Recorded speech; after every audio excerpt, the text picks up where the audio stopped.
Welcome to the Cunningham Piano Show, where we explore the world of pianos and the people behind them.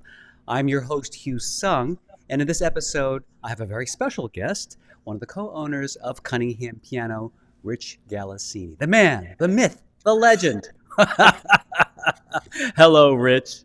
Hey, Hugh. Thank you so much for making this happen. This is a lot of fun. Absolutely. It's And been so long since we've done any kind of video content I together, right? know. We used to do a lot when I was first starting out with Cunningham Piano because we were basically in one location together. And we Right. would be making videos all the time together. And now you're so far away. I'm I'm, either in a different location or I'm at a university or I'm at a uh, church.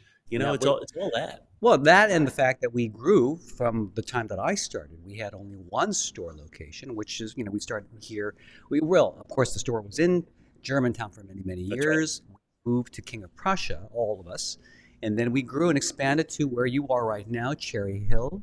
That's And right. then we Am I in Cherry Hill or you're am I in, in Vienna oh, in the concert house? Which oh, one is it? oh, piano. You're amazing. Wow. They let you in. I'm going to call security. Yeah, So, of course. For those that don't know, we have this beautiful banner in our recital area in Cherry Hill that is from the concert house in Vienna. Gorgeous, gorgeous setting. of So course, you now have to we have come here. Make me a little bigger for a second, Hugh, so people can see it. make you a little bit. Okay, let's go back Yeah. and take a look at the whole. This is wow. Yeah, That's a there you go. beautiful So backdrop. that's just a little taste of it. It's kind of cool. Yeah, Anyway, very, very cool. And come of on course, we've back. got a beautiful Busendorfer piano right in front of that too. We do. This is a Bosendorfer 280 VC concert grand, and actually in an hour or so, Professor Vita Supancic from Rowan University will be giving a masterclass from this piano. So I'm excited to see her. I have not seen her in a long time. That's very cool. I mean, and Yeah, then the recital hall at the Cherry Hill store is getting a lot of activity. You've got the master class today. You've got a wonderful recital coming. A lot of recitals and yeah. shows A lot of taking place there. recitals, a lot of shows, a lot of pianists coming in to record, That's right. and of course teachers that would love to do their studio recitals. Sure, and we get a lot of those, and they're provided for free, right, for the teachers, right? They don't have to pay Absolutely, anything yes, to yeah, use the studio. It's a that's right. tremendous. So we're giving back to the community, as well as providing, of course, wonderful pianos. But what I wanted to do with this podcast really was to explore the people behind Cunningham Piano. It's funny because we spend time, we work every day together. I mean, me and my team here in King of Prussia, you and your team in Cherry Hill. Right. But we spend a lot of time sharing stories, and it got me thinking with these amazing stories, amazing people that we talk to customers. We focus on the pianos. We don't focus on ourselves. But the stories I'm hearing from everybody are just so amazing. I thought, what a wonderful opportunity to share a little bit more of who we are through this podcast, this new podcast that we've just launched. So, of course, no better place to start than right from the top. Rich Galassini, you are one of two owners of Cunningham Piano, and I wanted to Right. just start from the very beginning. Tell us a Sure. little bit about your background, your upbringing. Absolutely, yeah. So I was born in Manhattan, in St. Vincent's Hospital, moved to New Jersey, and by the time I was in grade school, actually lived in South Jersey. Grew up there. Went to high school at Paul Sachs High School. I have two degrees in music. One is in music education. One is in vocal performance from Temple University. And I had a short experience teaching, and in the mid 1980s, there was not such a great mentorship for teachers coming into the program. So And it sounds like a little bit like they teach you and then they throw you in a classroom and you're kind of left to fend on your own. I felt that way in my situation. Yeah, had Mhm. things been a little different, who knows? I might still be in the classroom right now. Interesting. But when I was looking for support, the other teachers in the school were saying, "Hey, you're a bright kid. You'll figure it out. It's all good, fine." And kids are kids, so I enjoyed the teaching aspect of it, but it Hmm. was everything else. But I think The what's interesting to point out is that you have an educator's heart. You have the heart of a teacher, and it's That's kind something. of you to say. That's really Yeah, kind of you to say. it's I think it's a very important aspect to point out. I mean, I think some people come into a car store, or, they're looking to buy a car, and they're all the cliched car salesman, right? Just here to just make a buck.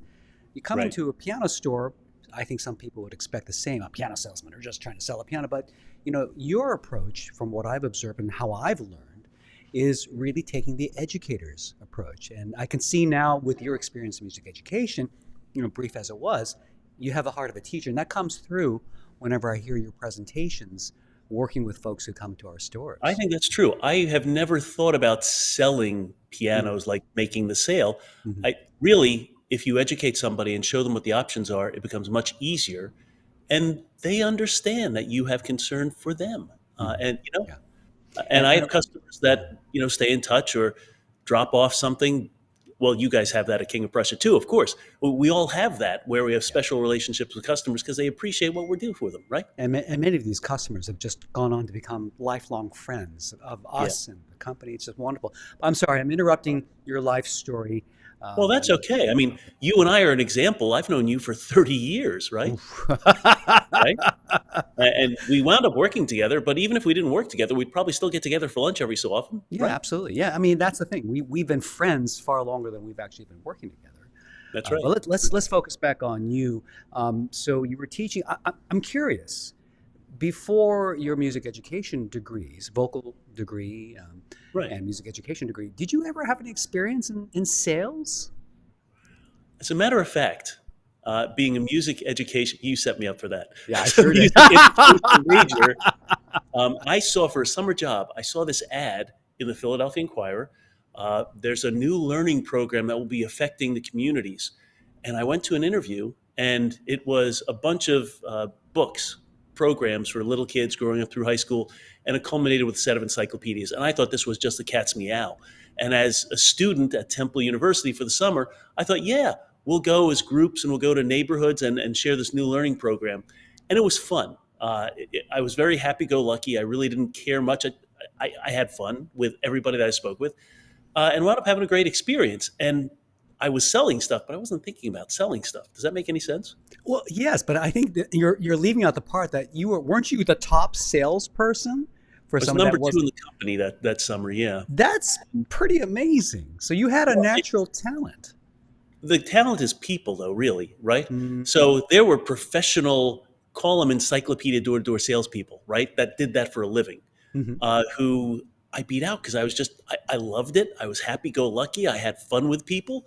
I was just I had people saying, "Oh, honey, do you want to have dinner with us now that you're done? You look hungry. It's hot out there. Do you want to take a drink with you?"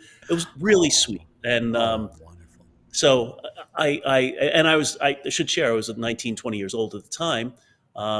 So anyway, yeah, Oh, that was my first foray into selling, but it's really about people skills. very interesting. Now, so you've just finished your first teaching gig. It's not going so well. What happened next? Yeah, I was starting to tell you this, and I didn't mention this when I was at Temple. Hmm. One of my housemates, his parents had bought a piano at Cunningham Piano, and I went up just to see the place, and it was amazing. Hugh, I didn't know that you could rebuild a piano at 19 years old. I didn't know this, and I walked through this facility, and I was just wowed. It was amazing. It blew my mind, Let's and step back really just yeah, let's changed. just step back just a little bit for folks who Yeah, don't sure. know what it means to rebuild a piano. Oh yeah, of What does course. that mean? Okay, so if we have a vintage instrument that's really a fine quality, we can take components of it, like the pin block, and that is the piece of wood that holds the tuning pins, that holds the strings in place, that holds the tuning of the instrument. We can replace the strings themselves. We can replace the soundboard and bridges because over time those can crack, they can lose their crown, their flexibility. So these are all things that can be done. All the moving parts inside the piano can be replaced. Mm. So if you have an instrument that is very high quality and every part of it was very high quality, you automatically save maybe a third of the cost by rebuilding because there are components that don't wear with age that you can keep. For instance, the rim, the Mhm. posting, the rails, the Mhm. trap work, the pedal assembly. I can go on and on. But we can save easily one third by getting all of the correct components for that instrument, and sometimes wind up having this really cool historic instrument that has a different flavor than brand new pianos. That's the most exciting part. I mean, you and I have had that fun many times. We have, and I hope we'll get to that story in just a little bit. I think, Mhm. so in layman's terms, perhaps, I mean, it's a little bit like taking these antique cars, right? Cars that were built up, 100 years ago. You can rebuild the car so that it runs like it's brand new by replacing the internal parts, so to speak. Would that be a similar kind of uh, No. Here's no? here's the difference. We Okay. will might we might mislead people because what's happened with automobiles? Every year the technology has become different. The technology has become Ah, better, right? Uh-huh. Cars go faster, they're more efficient, we have more luxuries. The piano design of a Bosendorfer 200, which is a 6'7" piano, really hasn't changed in 100 years. The design of a Steinway Model M for the past 100 years has not changed significantly. Yes, they might change string placement. They might be looking for a brighter sound today than they were 100 years ago. That's part of the beauty of having a 100-year-old piano, having that warmer, sweeter sound. But it's very much the same. And automobiles, although I get your analogy, it's a good analogy, but that's the one difference. Okay, interesting. But I think you and I both shared. I remember my first time visiting the Cunningham Restoration Factory and just being amazed at the aspect that, wow, there are people, there are craftspeople, artisans, still working with their hands in, for lack of a better term, an old-fashioned craftsman environment. They're actually Yeah. doing things Well, frankly, like I this. Yeah, remember giving you that first tour. You were like a yeah. kid in a candy store. You were excited. Oh, it's And amazing. Yeah.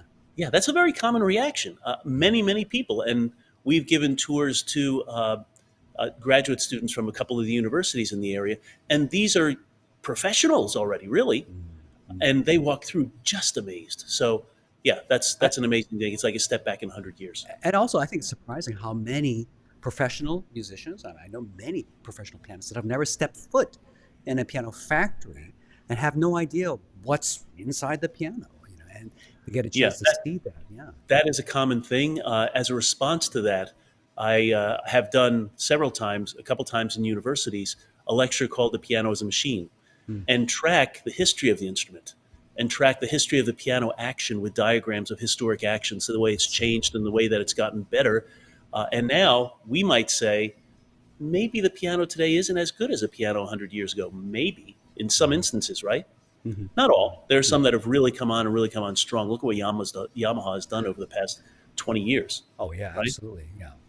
But let's get back to you. Okay. So, Sure. again, I'm sorry I keep interrupting because there's so many pathways where we can diverge on when it comes to pianos. And that's why we Yes, had so much fun making videos in the past together. So, and getting absolutely. back to you, you Okay. visit the factory, you're blown away. How old are you at this time? 19 years old. And when Okay. I went back to Temple, I actually enrolled in a course at the time. Ralph Onesti, who was a fine technician, he's still around today. He had a 2-year course, and I was very excited. I enrolled in the course, even though I was a double major and was already carrying like 20 plus credits Wow. and was worked to the bone. So I didn't finish that course. Okay. And I don't think Ralph has forgiven me. So, Ralph, if you're watching this, I'm very sorry. But it really did turn the focus of my life to something different. Okay. So after graduating and after teaching, this is why you brought this up. Hmm. I opened up the newspaper and there was an ad for Cunningham Piano, and I thought, hey, I could do this for a year or so while my classical performing career takes off, because that's what I Hmm. plan to do. Hmm. At 23 years old, that's what I plan to do As a vocalist, right? as a vocalist. Yeah, so Okay. I was vocal performance major, and I was already doing things like chorus parts with Teapot, which at the time was a local opera company, oratorio work with friends and churches. I was doing church work, so I could see a path to possibly doing this full time. And And what is your vocal category? oh, I'm a tenor. Okay. Okay. Right. Yeah, and at the time I was a light lyric, blossomed into a lyric. But I mean, if anybody understands that, but so when I started Cunningham, very quickly I fell in love. Mhm. Cunningham Piano is awesome and cool. So what I really loved, and as you know, for the first 90 days that I worked, I could not help customers. I mean, maybe I'd watch people be helped, and maybe I'd get involved a little bit, Oh, what were but you doing the first 90 days? I was in the factory learning. Oh, okay. Just Yeah, watching, observing. Were you actually working on pianos? I spent a good portion of each day in the factory watching people work, doing some of the work. I can tune a piano, as you know. Nobody's gonna pay me to tune a piano because that's a skill that you need to keep in, Yeah. you know, fresh. And frankly, I never worked on it. A great piano technician, David Anderson, once said, "You got to do it 10,000 times to get it right." And Mm-hmm. I don't think I did it Mm. 500 times. So But it's almost like an internship. So you were really interning by working on the pianos, observing the master craftsmen doing their work. And the reason for that is, and it was much more observation than actual work. Yes, I see. I Okay. was able to go through and sample the regulation of one note or string a portion of a piano with supervision, right? So I did have the experience. But the whole point of that, the two ladies that owned the company at the time, Rose Cohen Reber I'm sorry, Rose Cohen Carr and Doris Cohen Reber, Mhm. they inherited the company from their father, Lou Cohen, who took over from Patrick Cunningham. And they had a strong feeling that anybody waiting on customers should know what they're talking about. Mm, mhm. And some of Cunningham Piano's customers were high level professionals. And that was just what they wanted to do. And I understood it and I love it. I dove in headfirst, loved spending time. And even after those 90 days, I didn't spend all my time in the office. Every day I would, because the factory was right around the corner from our main office. Every day I'd go over there and spend 45 minutes or an hour just Mm. looking at, getting a feel for understanding the difference in action parts from one make to another, understanding the difference in the tension of the scale, understanding the difference in a particular design of an instrument. It was really fun and a lot of cool stuff. I think that's one of the things that I personally admire about you the most, that you have just this incredible encyclopedic knowledge of the piano's history, the differences between each maker's approach, and all the components do. I mean, your knowledge is so vast, and I've seen the way you've been so generous sharing that knowledge, not only with folks who come to the stores, but even online in different forums. People have different questions, and you just help people out with just what you know. It's amazing. Yeah, it's a lot of fun, and of course, there's a lot of study involved too. It wasn't just hanging around the factory; it was speaking to other technicians, getting involved with the piano technicians guild for a bit, going to national conventions, meeting up with really fine rebuilders elsewhere, and going to their place and learning, spending time in piano factories and speaking to the staff there. All those things all go into that. So you finished your 90 days of being in the factory. What happened next? My main job was to help customers. So that was that way for, I guess, 4, 5, 6 years. Hmm. By the mid 90s, I was sales manager. Later on, I was general manager. And let's fast forward to the mid 2000s. The two ladies, Rose and Doris, were now at an age where they might want to slow down and move on.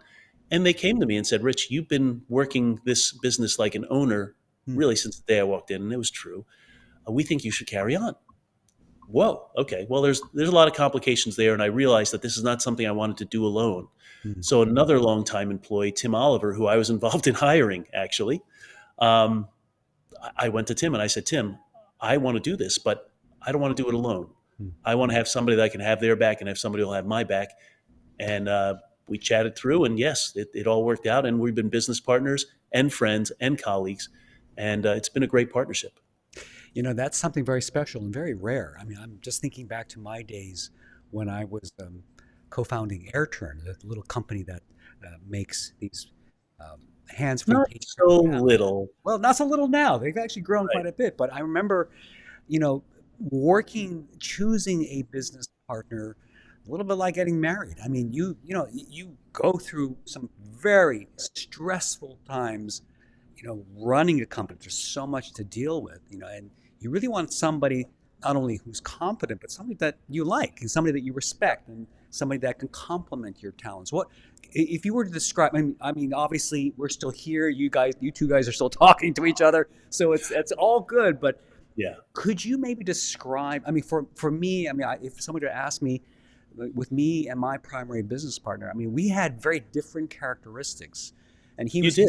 he's much older and much more experienced, and so he was like a mentor to me, and I learned Mhm. so much from him and got some of my business training from that experience, but really thanks to him. So in my situation, it was more of a kind of a mentor-student relationship.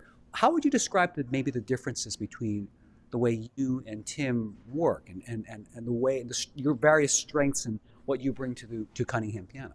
Yeah, sure. So when I had asked Tim to be part of this partnership, I was already thinking about this because Tim started actually by running our service department. I don't know if you even recall that. Hmm. But then we brought him out to wait on customers, so he was doing that. And at the time, we had maybe 35 people in the company, so there were a lot of people that I could have gone to and talked to about this. I chose Tim. Number one, because I had a rapport with him already. I could trust him. I knew that if I called him at 2 in the morning and said, "Tim, you've got to get to the factory because this, and this," he'd be there. And that's the kind of person that I was as well. Hmm. So respect, the ability to talk things through without being hotheads. We don't always have the same opinion. And as a matter of fact, very often we have different opinions. But we talk it out. And I think that at the end of the day, we wind up with the best way forward. And a lot of times, before we make that decision, we come to really bright, competent people within the company, whether it's Kurt Brown in the factory or Hugh, you, or Nina, or Mm. somebody else within the company, Mhm. or all of the above. You know, Yeah. Yeah. two heads are better than one, no question about it. So, and here's the thing: if partners agree every time, then you don't need a partner, Mm. Yeah. Interesting. right? So yeah, it's almost like iron sharpening iron, steel sharpening steel in many cases, Yeah, right? which kind of, I wouldn't use that analogy because it insinuates some kind of clash, Mm. Hmm. which it's not. It's really, it is a honing of the blade, no question about it. But we're able to talk things through, and I can count on one hand the times that we've lost our temper with each other over the past, what, 16 years. Hmm. It happens, sure. We're Hmm. human beings, but in general, we're able to work very well together, and that's the key.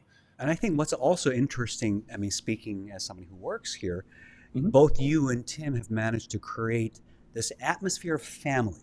We all Yeah. feel like we're supported, we're respected, we're appreciated. We're also challenged, but like a good family. And I'm wondering how you two were able to create and foster what I think is a very healthy environment. I mean, because we have a lot of fun. It's not always easy, but even through the difficult times, we find a way of supporting each other and getting through them together. I mean, as family, can you maybe help us understand what's the secret sauce and how you were able to achieve Sure. this Well, first mix? of all, between Tim and I, Mhm. um, we said to each other, you know what? I said, Tim, you're my boss, and Tim said, Rich, you're my boss. So we allow ourselves to be accountable to each other, which is, I think, a big deal. But beyond that, I've always thought about surrounding myself with people who are brighter than me, Mm. and I know that Tim shares that same opinion. So when we hire somebody, we're doing it because we respect them, because we see something in that person that can improve what we do, and perhaps in a way that we can't ourselves. So that's really the thinking behind it. And frankly, there's nobody that I can think of in the company that I don't have respect for. Mm. Because if I didn't, we wouldn't hire them. And if we hired them by mistake, we probably wouldn't keep them very long, right? So I've got to maybe I'm going to dive into the weeds a little. What Uh oh. year was it when you and Tim took over the company? It was February 29th, 2008. Okay, And you know, 2008. this occurs to me. So during closing, we were sitting at the table with Rose and Doris. They had an attorney and an accountant. We had an attorney, of course. We wanted to protect our interests. Everybody does, but we Sure. were still family. They were Mm. like two of my mothers, you know. Mm. Now I remember sometime that afternoon, an amount of about $50,000 what came up, and we said, "Well, you know, ladies, that we think that belongs to you." Uh, it could have been accounts receivable, whatever it was. And they said, you know, no, no, no, boys, you're going to need some capital to start out with, so you should take that, you know? Oh. And at the very end of the whole session of actually signing all the paperwork and the company being turned over to us, we hugged and kissed. And as we walked out, our attorney said, I've never seen that before. Mm. The reason I bring up 2008 because it was a pivotal year for me as well because that was the same year that my partner and I started AirTurn. And if for those of you who know your economic history, you know that 2008 was a Challenge. horrible, horrible year. I mean, the stock Yeah, market crashed. We were in what we call that the Great Recession, right? that's right. Mhm. Uh, I mean, I can share. I mean, it was very stressful for me in my little company. What Sure. was it like for you guys? You just bought a company, and then the world basically falls off a cliff, right? Where have we That's heard this exactly right. before? Yeah. So What we happened? had bought the company with the idea that we could continue to grow, you know, the way Cunningham Piano had, and instead of growing, we saw this, right? Ooh, yeah. And so being partners, being able to speak to each other, having, and we also had business advisors at the time, thank goodness, because literally that year and a half between 2008 going into 2009 and 2010, one third of the piano stores at that time went out of business. One third Oh, around the country, right? around the country. Yeah. Hmm. That's wow, sobering. Very, very. I mean, this must have been Luxury item. incredibly, yeah, incredibly stressful for you. Well, it was, but we did it as a team. Mm. We had a great team with us. We had great advisors, and frankly, it was work, but we got through it and came out on the other side better for it. Mm. Mm. Do you feel like that was the worst of the times? Has it been smooth sailing ever since? Or, I mean, I Well, know. there's always hiccups. Yeah, So yeah. smooth sailing, yes, we've really enjoyed what we've done. We've had a lot of luck. We've had Yeah. a lot of people with us. We've had a lot of very nice years. I don't think we'll ever be cajillionaires, but that's not why we got into this business. Mhm. We did it because of the love. So Mm. we're comfortable. I'm able to pay all my bills. I'm able to put my daughter through college, pay for a beautiful wedding for her, Mhm. and enjoy my life.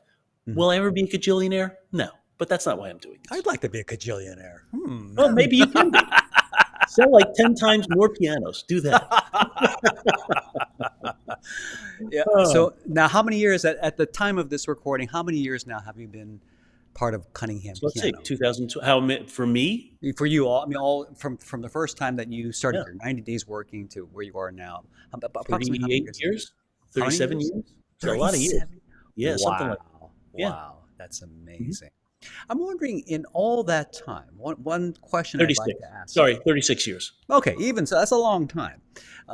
In all that time, I'm wondering, I'm sure you have so many interesting stories. I'm wondering if you could maybe share maybe your one story that completely stands out of your experience, in any capacity at Cunningham Piano. Is there something memorable that, uh, There's so many of them. yeah. I'll just tell you one that occurs to me. Mhm. I don't know if you remember the name Lauren Hollander. Do you know that name? No, I don't remember that name. Okay.